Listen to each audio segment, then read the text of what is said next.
You wake up on a Monday morning feeling different. This time, you're serious. You write down your goals. You promise yourself you'll start waking up early. You'll go to the gym. You'll stop wasting hours scrolling on your phone.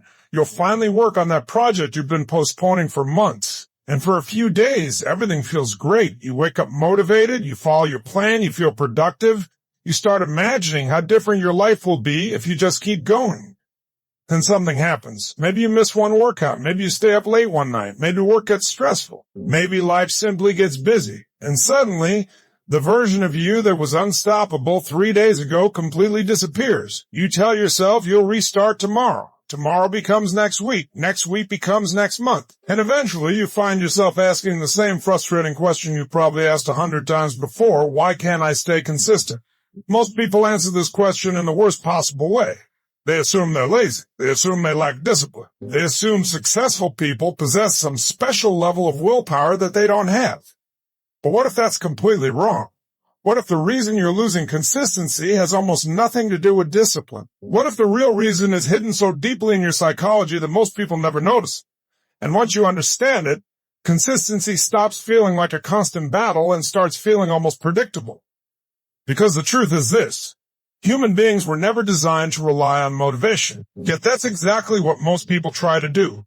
Think about how you usually approach a goal. You wait until you feel inspired, you wait until you're motivated, you wait until you're in the right mood, then you try to make massive changes all at once. The problem is that motivation behaves like weather. Some days it's sunny, some days it's stormy, some days it doesn't show up at all. And if your progress depends on motivation showing up every day, you're building your future on something completely unstable. The strange part is that most people already know this. They've experienced it repeatedly. They've seen motivation disappear. Yet they continue treating motivation like a reliable employee instead of what it really is, a temporary visitor. This is where neuroscience reveals something important. Inside your brain, there are different systems constantly competing for control. One system thinks about the future, it plans, it sets goals, it imagines long-term rewards. The other system is concerned with the present moment. It wants comfort, it wants certainty, it wants immediate pleasure and immediate relief from discomfort. And here's the problem. When you're creating goals, you're usually using the future-focused system.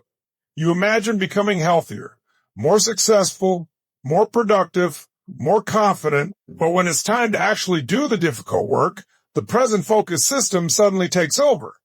Now the workout feels uncomfortable. Now studying feels boring. Now scrolling feels easier. Now staying in bed feels better. The conflict isn't happening because you're weak. The conflict is happening because different parts of your brain are prioritizing different things. And most people lose because they keep entering this battle every single day. But there's another hidden factor that makes the situation even worse. It's called decision fatigue. Imagine your willpower as a battery, not an unlimited source of energy, a battery. Every decision you make throughout the day uses a small amount of mental energy. What should I wear? What should I eat? Should I respond to this message? Should I check social media? Should I work now or later? One decision, then another, then another, then another. By the end of the day, you've made hundreds of decisions, and the more decisions you make, the harder it becomes to make good ones. This explains something most people misunderstand. They think consistency fails because they suddenly stop caring. In reality, consistency often fails because their mental resources become exhausted. At 6 a.m., choosing the healthy option feels easy.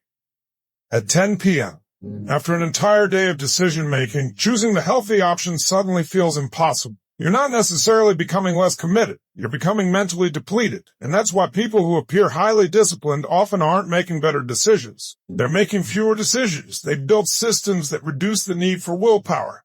Think about it. If your workout clothes are already prepared, that's one less decision. If your meals are planned, that's one less decision. If your phone isn't within reach while you work, that's one less temptation to resist. This is where consistency begins to transform from an emotional challenge into a design problem. Most people try to improve themselves by changing their mindset. The smarter approach is often to change their environment, because the environment silently shapes behavior, far more than most people realize. If unhealthy food is visible, you'll think about it. If distractions are available, you'll use them. If your workspace encourages focus, you'll focus more easily. Your environment is constantly influencing your choices, whether you notice it or not. And yet most people try to fight their environment instead of designing it. They rely on self-control every day, forever, which leads directly into another hidden reason: consistency collapses, self-sabotage. Now, when people hear the phrase self-sabotage, they usually imagine someone intentionally ruining their own progress. But that's not how it works. Self-sabotage is often protection disguised as disruption. Let me explain. Every habit creates change, and every change creates uncertainty. Your brain doesn't always interpret uncertainty as opportunity. Sometimes it interprets uncertainty as danger. This means that as you start making progress, an invisible resistance can appear. You procrastinate, you delay, you create excuses. Not because you don't want success, but because part of you wants safety more than change. This creates a strange paradox. The closer you get to becoming a different person, the more resistance you may feel. And unless you understand what's happening, you'll assume you're broken. You're not. Your brain is trying to protect what feels familiar, even when familiar is making you unhappy. Now here's something that surprises many people. One of the biggest reasons consistency fails isn't because people say yes too little. It's because they say yes too often. Every yes has a hidden cost. When you say yes to another commitment, you're saying no to something else. When you say yes to endless scrolling, you're saying no to your priorities. When you say yes to every invitation, every distraction, every request, you're gradually reducing the time and energy available for the things that matter most. Consistency isn't just built through action. It's built through exclusion. The ability to say no. The ability to protect your attention. The ability to defend your future from unnecessary demands in the present. And this leads us to one of the most dangerous words in personal growth. Maybe. Maybe I'll do it later. Maybe I'll start tomorrow. Maybe I'll work on it tonight. Maybe I'll exercise after dinner. Maybe. It sounds harmless. But maybe creates a psychological escape route.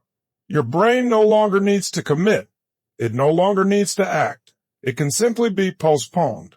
And postponed actions have a remarkable tendency to disappear completely. That's why high performers often make binary decisions. Either yes or no. Do it or don't. But eliminate the endless negotiation happening inside your head, because every negotiation consumes energy. Every unresolved decision creates friction, and friction kills consistency. Now, at this point, you might be wondering, if motivation is unreliable, if willpower gets depleted, if the brain resists change, then how does anyone become consistent? The answer is surprisingly simple. They stop focusing on outcomes and start focusing on systems. Most people become obsessed with goals. Lose 20 pounds, read 50 books, earn more money, build a business. Goals are useful because they provide direction. But goals don't create daily behavior. Systems do. A goal tells you where to go. A system determines whether you get there. And systems work because they remove uncertainty. You don't ask yourself whether you'll do the habit. You simply follow the process. Again and again and again. This is why tiny habits are so powerful. People often underestimate small actions because they don't produce immediate dramatic results. But consistency isn't destroyed by difficulty alone. It's destroyed by overwhelm. The smaller the habit, the easier it becomes to repeat. Read one page. Do one push-up. Write one sentence. Meditate for 1 minute. These actions seem insignificant, but they accomplish something extremely important. They establish continuity. And continuity matters more than intensity. Because a habit that survives grows. A habit that feels too difficult dies. This connects to another powerful principle. No 0 days. The idea is simple. No matter how busy you are, no matter how tired you feel, no matter how imperfect your effort may be, do something. Even if it's tiny, even if it feels almost meaningless, keep the chain alive. Because consistency isn't about perfection. It's about maintaining momentum. Most people fail after missing one day because they treat the mistake as evidence. Evidence that they're not disciplined. Evidence that they can't change. Evidence that they'll eventually fail anyway. But a missed day means almost nothing. What matters is the response.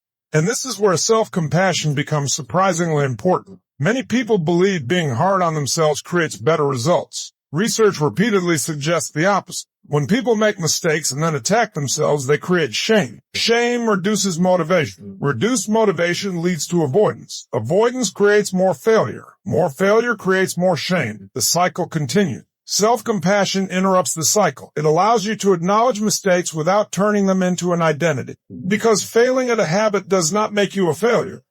Missing a workout does not make you unhealthy. Having an unproductive day does not make you lazy. Individual actions are events, not identities. An identity may be the most important piece of consistency that nobody talks about enough. Most people focus on what they want to achieve. Very few focus on who they want to become. The difference is enormous. When your actions align with your identity, consistency becomes easier. A person trying to read struggles. A reader reads. A person trying to exercise struggles. An active person exercises. A person trying to write struggles. A writer writes. The goal isn't simply performing the behavior. The goal is to become the type of person for whom the behavior feels natural. Because every action casts a vote for the person you're becoming. Every workout, every study session, every healthy meal, every difficult conversation, every small act of discipline. A vote. Not proof, not perfection. Just a vote. And over time, those votes accumulate. Eventually, the identity begins to solidify. And once identity changes, behavior follows much more naturally. This is why progress often feels invisible. You don't notice a dramatic transformation after one workout, one page, one productive day, one healthy choice. The changes are too small, too gradual, too subtle. But invisible progress is still progress. And this is where many people quit.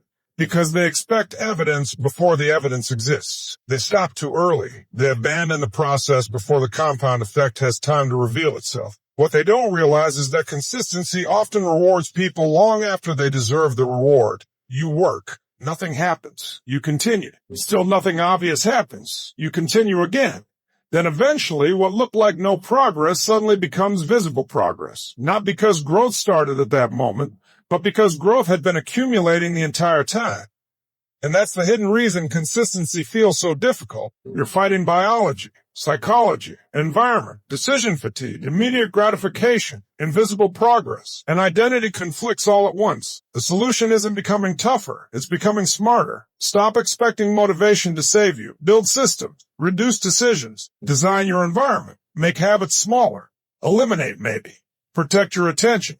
Practice self-compassion, focus on identity, and remember this, consistency is not a personality trait. It is not something a lucky few are born with. It is not evidence of superior willpower. Consistency is a process, a scientific process, a psychological process, a process that becomes easier when you stop fighting your brain and start working with it. And once you understand that, everything changes, because the goal was never to become a more motivated person. The goal was to build a life that allows consistency to happen naturally. And when that happens, success stops feeling like something you chase. It becomes something you create, one small decision at a time. Most people think they're inconsistent because they lack discipline. But what if the real problem isn't consistency at all? What if your definition of success is actually making things worse? In the next video, I'll show you the success trap that's keeping millions of people stuck without even realizing it. Make sure to subscribe to this channel so you don't miss the video.